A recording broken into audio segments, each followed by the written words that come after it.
नाम प्रवीण सोलंकी है, नागपुर से, महाराष्ट्र से मैं बिलोंग करता हूं। महाराष्ट्र वालों शोर मचा दो। ये स्लाइड बड़ी स्पेशल है मेरे लिए, क्योंकि पहली बार जब यहां आया था इसी स्टेडियम में मैनेजर बनके रिकॉग्निशन ली थी, और यहीं बीच में बैठ के मेरे मेंटोर मेरे साथ आए हुए रवि राजपूत, एक बार जोरदार तालियां के लिए।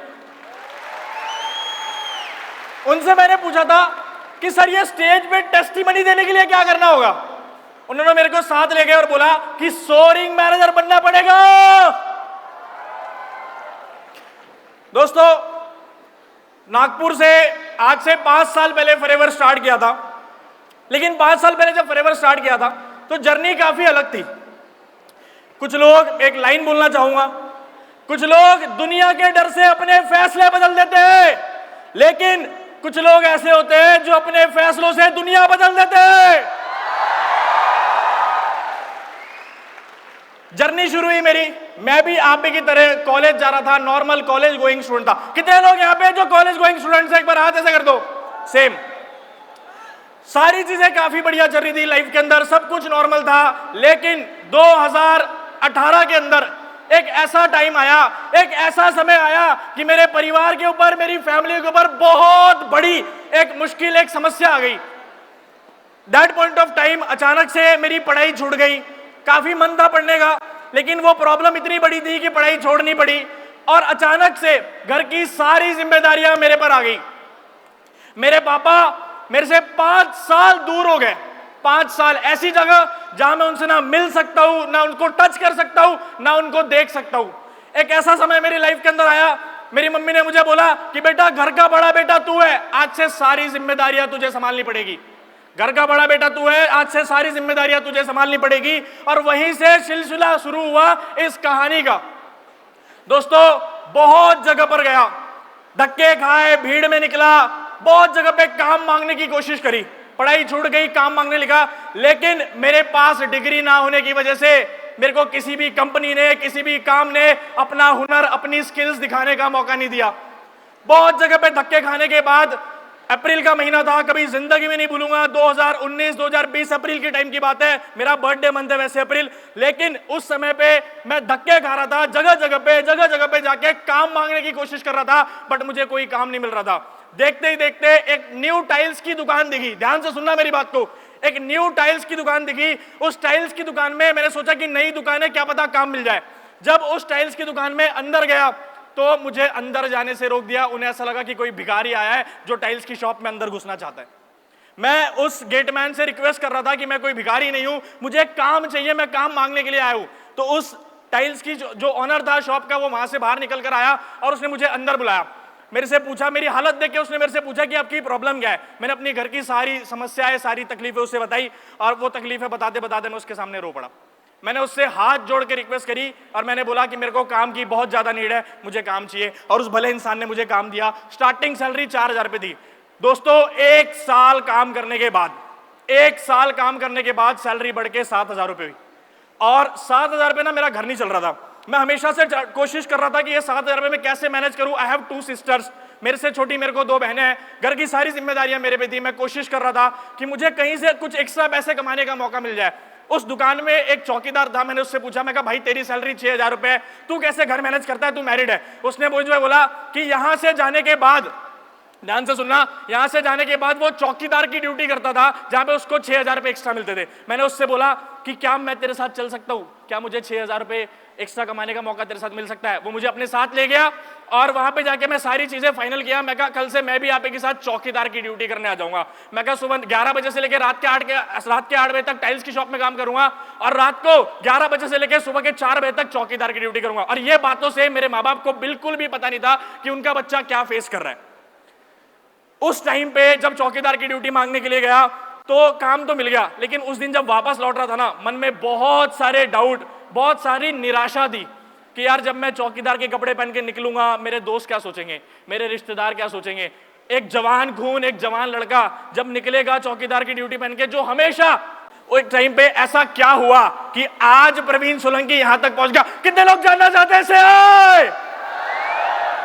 उस टाइल्स की शॉप में बैठे बैठे आप की तरह जैसे दिन भर फोन चलाते हो, मैं भी फोन चला रहा था। एक इंसान की प्रोफाइल दिखी और उस प्रोफाइल में मैंने देखा कि मेरी ही एज के लोग बिना किसी डिग्री के बहुत अच्छा कर रहे हैं, और मैंने बिना सोचे समझे उनसे बात करी, और वो कोई और नहीं, मेरा बड़ा भाई, मेरा मेंटर रोहित अरोड़ा। जोरदार तालियां हो जाए इनके लिए। मुझे बिल्कुल पता नहीं था कि मैं क्या समझने जा रहा हूं, मैंने बिना सोचे समझे बात करी, उन्होंने मुझे पहली बार मेरी लाइफ के अंदर फॉरएवर आया। दोस्तों जर्नी बहुत ज्यादा डिफिकल्ट रही। 30,000 रुपए की 2cc करनी पड़ती थी, मेरे लिए वो 30,000 3 करोड़ के बराबर थे, क्योंकि अकाउंट में 30 रुपए नहीं पड़े थे। लेकिन एक चीज दिमाग में क्लिक हो गई थी कि ये एक ऐसा प्लेटफॉर्म है जिस प्लेटफॉर्म की मैं हमेशा से भगवान से मांगता रहता था कि भगवान मुझे एक मौका दे दे लाइफ में कुछ करने का, जहां पे मैं काम करके अपने आप को प्रूव कर सकूं कि मैं भी लाइफ में कुछ कर सकता हूं। फॉरएवर आया, 2cc डन करी, लेकिन 2cc डन करने के बाद चीजों को सीखा। ऑफलाइन था, पहले महीने का चेक आया दोस्तों 12,000 रुपए, बहुत खुश हो गया, क्योंकि टाइल्स की शॉप में जब काम करता था तो पूरा महीना काम करके 7,000 रुपए मिलते थे, और यहां पे फॉरएवर में पहले महीने 12,000 रुपए का चेक आया, लेकिन उसके अगले महीने चेक जीरो। ध्यान से सुनना, उसके अगले महीने चेक जीरो, क्योंकि लॉकडाउन आ गया, पता नहीं था ऑनलाइन कैसे काम करना है। लेकिन हमारे मेंटोर्स ने ऑनलाइन सिस्टम बिल्ड किया, ऑनलाइन काम करना सिखाया, और आप यहां पे देख सकते हो कि पूरी चीजों को फिर से सीखा। लेकिन सुपरवाइजर से मैनेजर बनने के लिए मुझे 9 महीने का टाइम लग गया। ये 9 महीने वो 9 महीने जो अपनी पूरी जिंदगी में शायद हो सकता है कभी ना भूल पाऊंगा। ये 9 महीने वो 9 महीने जिसमें अपनी लाइफ की वो सारी प्रॉब्लम फेस करी जो शायद मैं दुआ करता हूं मेरे जैसे किसी नौजवान की जिंदगी में ना आए। ना दोस्तों ने विश्वास करा, ना घर वालों ने विश्वास करा। जब भी काम, ये आप बीच की फोटो देख रहे हो, ये फोटो बड़ी स्पेशल है। जब ये ऑफिस ओपन किया था ना, जेब में पैसे नहीं थे, इतने पैसे भी नहीं थे। जिस ऑफिस के लिए निकला था, और जब ऑफिस ढूंढने के लिए गया तो मेरी गाड़ी पंचर हो गई। मेरे पापा के पास पुरानी लाल कलर की स्प्लेंडर गाड़ी थी, और मेरे पास पंचर बनाने के पैसे नहीं थे दोस्तों, और मैं ऑफिस ढूंढ रहा था। बड़ी मुश्किल से मेरे कुछ एएस के साथ मिलकर ये ऑफिस स्टार्ट किया। इतने पैसे भी नहीं थे कि अगले महीने इस ऑफिस का किराया दे पाऊंगा या नहीं दे पाऊंगा, लेकिन मैंने हार नहीं मानी। मुझे ये चीज था कि मुझे लाइफ में करना है, मुझे फॉरएवर करना है, मतलब करना है, चाहे जो मर्जी हो जाए। एक समय की बात है, जब मैं इस ऑफिस में काम कर रहा था, मेरा काम थोड़ा बहुत होने लगा। मुझे नहीं पता उन लोगों को मेरे से क्या प्रॉब्लम थी, मुझे नहीं पता कि उन लोगों को मुझे क्या दिक्कत थी। मेरे पे धमकियां आने लगी कि ये काम तू छोड़ दे, इस काम की जगह तू ना जाके सब्जियां बेच। वो दिन अपनी लाइफ का कभी नहीं भूल पाऊंगा।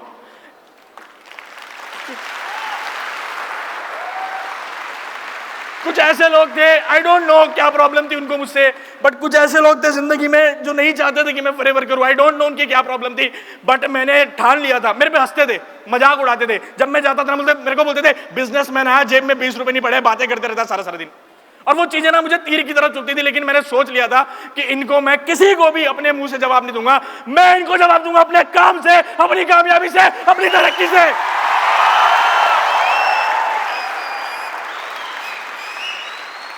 बहुत मेहनत करने के बाद एक समय आया जिंदगी में। ये फोटो आप देख रहे हो मैनेजर की, ये बहुत स्पेशल है दोस्तों। मेरा जनवरी 2021 के अंदर असिस्टेंट मैनेजर हुआ, फरवरी में मेरा मैनेजर होना था। और फरवरी में मुझे उन लोगों से इतना ज्यादा टॉर्चराइज हुआ कि मैंने फरवरी में जिंदगी में पहली बार, मतलब फरवरी में मेरा मैनेजर होना था और मेरा फरवरी में मैनेजर छूट गया। और जब मैनेजर छूटा, मेरे पूरी दिल टूट गया, उम्मीद टूट गई, आस टूट गई कि अब मैं यहाँ से जिंदगी में कुछ नहीं कर पाऊंगा। मेरे माँ बाप यहाँ पे आए हुए, शायद उनको भी नहीं पता। फरवरी मंथ में I was trying to commit suicide.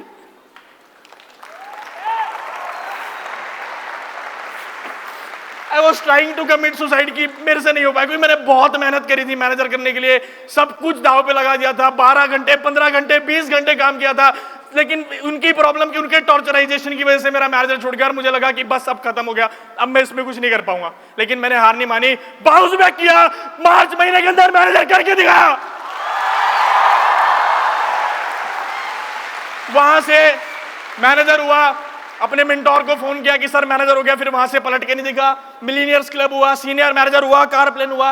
और ये बहुत ज्यादा स्पेशल है। 2022 के अंदर, मतलब मैं इस रफ्तार से काम कर रहा था, मुझे पता ही नहीं लगा कि कब मैं इंडिया टॉप 10 की लिस्ट में, नॉन मैनेजर सीसी में टॉप 8 पर आ गया। जोरदार ताली इस चीज के लिए। अब तक की सबसे बड़ी अचीवमेंट है मेरी लाइफ की, अब तक की, कि एक टाइल्स की शॉप में काम करने वाला लेबर, नौकर, जो 7,000 रुपए महीना कमाया करता था, इस प्लेटफॉर्म ने, फॉरएवर लिविंग की प्रोडक्ट ने उसको सोअरिंग मैनेजर बना दिया। दोस्तों जब मैनेजर किया तो देखा कि और भी इंसेंटिव्स कंपनी देते हैं। मैनेजर रिट्रीट, जब से मैनेजर बना हूं तब से लगातार मैनेजर रिट्रीट क्वालिफाई करते आ रहा हूं। ये बीच की फोटो बड़ी स्पेशल है, मेरे पापा है, एक बार प्लीज जोर के लिए ताली हो जाए। बड़ी स्पेशल है। मेरे पापा ने मेरे लिए बहुत मेहनत करी है, ना दिन देखा, ना रात देखा, ना धूप देखी, ना छाव देखा, ना बारिश देखी, ना पानी देखा। बट इतनी मेहनत करने के बाद वो कभी भी किसी 5 स्टार होटल में स्टे नहीं किए थे, कभी भी फ्लाइट में नहीं बैठे थे। मेरा सपना था, मैंने देखा था कि हमारे सिस्टम के अंदर बहुत सारे लोग अपने मम्मी पापा को मैनेजर रिट्रीट पे ले जाते हैं। उस टाइम पे सपना देखा था और पहली बार अपने पापा को फ्लाइट में बिठाया। और ये मिडिल क्लास लोगों का बहुत बड़ा ड्रीम होता है। देखा, सिर्फ मिडिल क्लास लोग ही ताली बजा रहे हैं क्योंकि वो लोग रिलेट कर सकते हैं मेरी इस चीज से। उसके बाद प्लीज जोरदार ताली हो जाए मेरी फैमिली के लिए।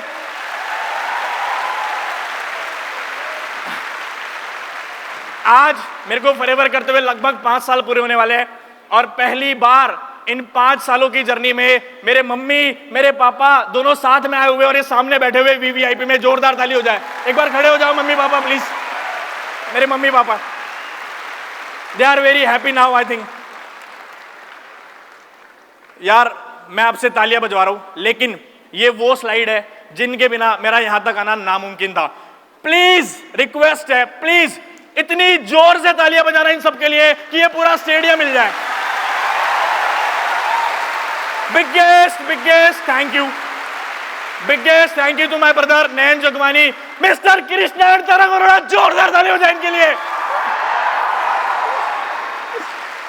रोहित अरोड़ा मेरे बड़े भाई की तरह इन्होंने मुझे बताया है, हर गलती पे समझाया है। प्लीज प्लीज जोरदार इनके लिए भी एक बार ताली हो जाए।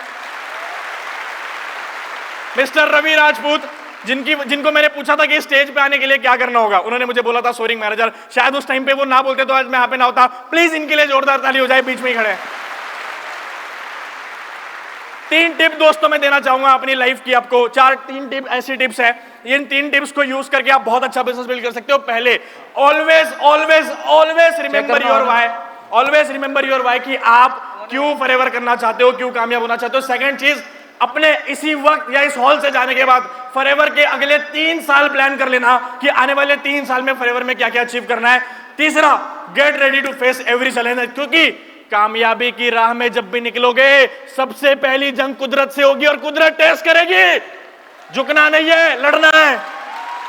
चौथी एक और चीज अपने साइड से देना चाहूंगा, ऑलवेज सपोर्ट योर टीम। मैंने अपनी टीम को बहुत सपोर्ट करा है, अपने मैनेजर्स को बहुत सपोर्ट करा है। जितने लोग मेरी फ्रंट में आके ज्वाइन हुए हैं, जितने लोगों ने मेहनत करी है, हाथ पकड़ा था उसी दिन कसम खाई थी कि जो मेरे साथ मेहनत करेगा उसको मैनेजर जरूर बनाऊंगा। एक एक बंदे को पकड़ के टीम में बिठाया, ऑफिस में बिठाया, एक एक बंदे के लेवल के लिए लग के काम कराए, लग के सपोर्ट कराए, ताकि पता लग गया था कि ये वो बिजनेस है, खुद आगे जाने का बिजनेस नहीं है। जो बंदा आपके साथ आके ज्वाइन हो रहा है उसको अगर आप आगे लेके जाते हो, उसको अगर आप आगे लेके जाते हो तो डेफिनेटली आप फॉरएवर में बहुत आगे बढ़ोगे। एक चीज और कहना चाहता हूं, कितने लोग हैं यहां पे जो मैनेजर बनना चाहते हैं? आप सब लोगों ने प्लीज एक बार खड़े हो जाना है 1 सेकंड के लिए और मेरे साथ आपने, मैं जो बोलूंगा वो बोलना है। I will do it! I will do it! I will do it! I will do it! Thank you so much दोस्तों। प्रवीण सोलंकी यार, थैंक यू, बहुत बहुत शुक्रिया।